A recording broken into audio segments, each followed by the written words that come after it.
রবিবার দিন আপনার এলাকাতে আপনার বিরুদ্ধে কয়েকটা পোস্টার পড়েছে।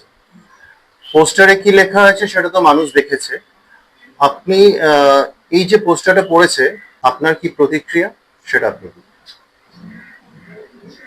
নমস্কার, আমি মৌসুমী ঘোষ কথা বলছি। 2001 সালে আমার পিতা প্রয়াত অসীম রায় প্রয়াত হয়েছিলেন। তারপরে 2002 সাল থেকে জাতীয় কংগ্রেসের নির্বাচিত প্রতিনিধি হিসাবে আমি কাজ করেছি।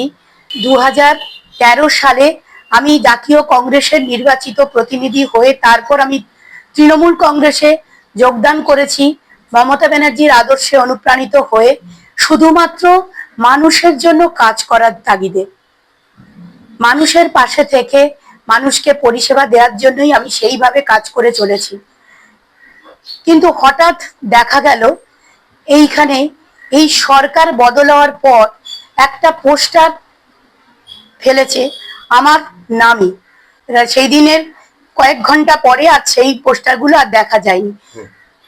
তা আমার বক্তব্য, আমি এই 2013 সাল থেকে যে তৃণমূল কংগ্রেসে ছিলাম, আমার একটা কথা এখানে বলার আছে।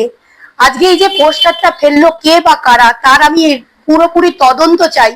এই কারণে আমি এত বছর ধরে আছি, কোনো দিন কোনো বিরোধী দলের থেকে আজকে আমাকে এই উপহারটা পেতে হয়নি।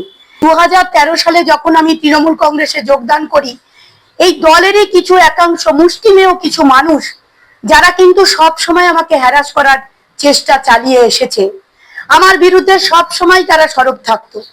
কিন্তু আমি এই বিষয়গুলোকে খুব একটা গুরুত্ব দিতে চাইনি, যেহেতু আমি জনপ্রতিনিধি হিসাবে দায়িত্ব পেয়েছিলাম, নিয়েছিলাম, মানুষের পাশে থাকার তাগিদ অনুভব করেছিলাম। নেতৃত্ব জানতো, কিন্তু কেউ এ ব্যাপারে কিছু করেনি। তাই আজকের দিনে শুধু আমার একটাই এর প্রতিবাদ, যে এইটার সঠিক তদন্ত হোক।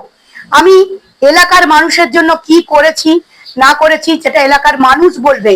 কিছু মুষ্টিমেয় লোকের এই আমার প্রতি, যে মহিলার প্রতি একটা অশালীন আচরণ, এটা আমার ছবি ইউজ করে আমার এইভাবে আমার নামে অপপ্রচার চালিয়েছে, এটার আমি তীব্র প্রতিবাদ জানাচ্ছি। আচ্ছা, আপনি এত বছর ধরে কাউন্সিলর ছিলেন 23 নম্বর ওয়ার্ডে, সেই জায়গায় দাঁড়িয়ে আজকে আপনার এই যে পোস্টার নিয়ে যে এই এলাকার রাজনীতিতে, সেই জায়গায় দাঁড়িয়ে আপনার কি মনে হচ্ছে কোথাও এটা কি গোষ্ঠীদ্বন্দ্ব না বিরোধী রাজনীতি? এটা সম্পূর্ণ গোষ্ঠীদ্বন্দ্ব। কেন? আমি আগেই আপনাকে বলেছিলাম যে আমি যেহেতু নব্য তৃণমূলে এসেছিলাম, পুরনো তৃণমূল বলে এখানে একটা ব্যাপার ছিল, সেখানে কিছু মুষ্টিমেয় মানুষ আমাকে কোনো সময় সামনের সারিতে এগোতে দিত না। এবং আজও যখনই আমি তৃণমূল কংগ্রেসে এতদিন সরকার ছিল, কিছু হয়নি। যেই সরকারটা চলে গেছে, আমাদের বিরোধী দল এসেছেন, মানে এখন সরকার অন্য দল সরকার গঠন করছে, সেখানেই যেহেতু একটা পরিবেশ পরিকাঠামো একটা তৈরি হয়েছে, অন্যদিকে মানুষের এটাকে যাতে চলে যায়, সেই জন্য তারা ইচ্ছা করে এই জিনিসগুলো করেছে।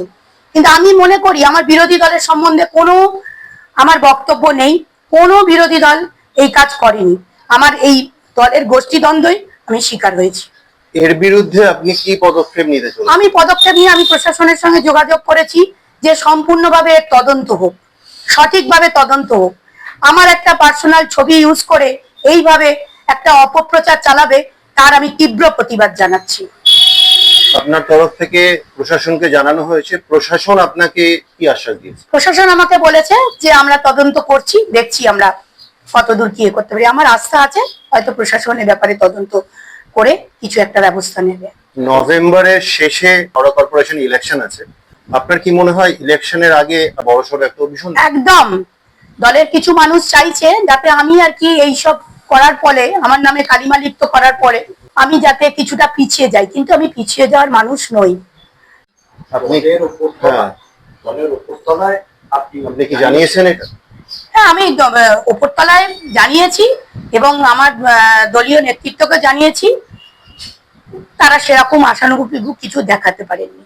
আপনি দলীয় নেতৃত্ব বলতে এখানে কোন নেতৃত্বকে বোঝাচ্ছেন? দলীয় নেতৃত্ব মানে এখানে যেহেতু ভাগ হয়ে গেছে, আমি এখন আমার কালীঘাটপন্থী আমার মমতা ব্যানার্জির থেকেই জানিয়েছি। আপনি আপনার নাম আর পরিচয়টা আরেকবার পরিষ্কার করুন। আমার নাম মৌসুমী ঘোষ, 23 নম্বর ওয়ার্ডের প্রাক্তন কাউন্সিলর।